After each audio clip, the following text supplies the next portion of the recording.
Dear fellow scholars, my name is Jan-Ole Rixen and I'm a research associate with the Institute for Media Informatics of the University of Ulm, Germany. Today I want to talk to you about our work on exploring future AR devices and how their capability to influence our visual perception of the world around us might impact our interpersonal communications. For this reason, please imagine a future AR device looking like ordinary prescription glasses, but having scene understanding and capability to opaquely display on the full field of view. Possessing such a device, we can now overlay reality and visually shape it the way we want. Today we are often talking about the acceptance of AR devices themselves, but leave aside the acceptance and the impact of what the devices will be doing to our daily lives. We therefore want to explore how augmented visual alterations are influencing our social interactions in before the technological feasibilities arise, and therefore keep the discussion about what should be done one step ahead. To explore this topic, we need a simple, understandable yet universal reason for carrying out visual alterations. These in turn cannot be based on aesthetic preferences alone, which of course would vary between participants in a potential study. We found this reason in the so-called color and context theory. In summary, it says that we are not only perceiving color aesthetically, but that perceiving color alone can trigger subconscious reactions in certain situations. As an example, our subconscious mind knows that when people get angry, their blood circulation is raised and they appear more red.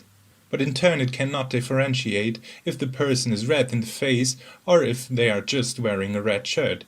And our subconscious minds readies us for conflict in an equal way. Over the course of a day we face a multitude of situations and in most of them we perceive color. As our future AR device possesses scene understanding and can overlay reality, it can now help us by overlaying colors that trigger effects that we deem as negative, while changing color to induce positive ones. It could therefore recolor a goalkeeper's red jersey to raise our chance of scoring in a football, or as you might know, its soccer match. On the contrary, we could recolor our own to make us feel more dominant and more venturesome. At this point, I want to empathize that we do not argue for or against color alterations in augmented reality. We in turn developed the concept as an explainable reason for executing visual alterations that are not purely aesthetical. We therefore use this concept to get insight into people's feelings about the thought of visually altering themselves or another person, or in turn being altered by someone else. In an online social acceptability study with 64 participants, we used this concept as a carrier to explore how either of the conversational partners felt when the device wearer, their opposite, or objects disconnected from them are visually altered in the wearer's view only, and how it is influenced by their relationship to each other. We also explored which parts of their body the participants felt comfortable with altered for both persons. For time purpose, we only present some of the results. Please refer to our paper for the full insight. For example, we found a self-stigma against alterations when being with a close person, where the person not wearing the AR device, and therefore not perceiving the visual alterations, was more comfortable with the thought of being altered than the wearer with altering them. Generally, we propose that you could stand towards visual alterations in two ways. On one hand, if you possess a private display that only you can see, for others there should be no difference from you just imagining it. Limiting the possibility to perceive the world the way we want it to be could be regarded as censorship. Contrary, visually altering someone could be regarded as a strong intrusion into a person's self-determination, as they can no longer decide how they want to appear to others on a visual level.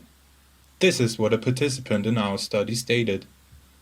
As a woman, I'm very uncomfortable with the idea that augmented reality might change something about my body.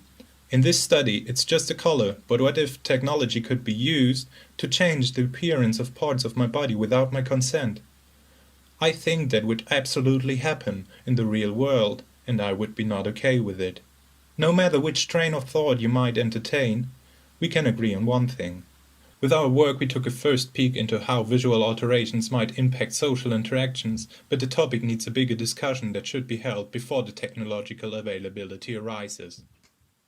Thank you for your attention.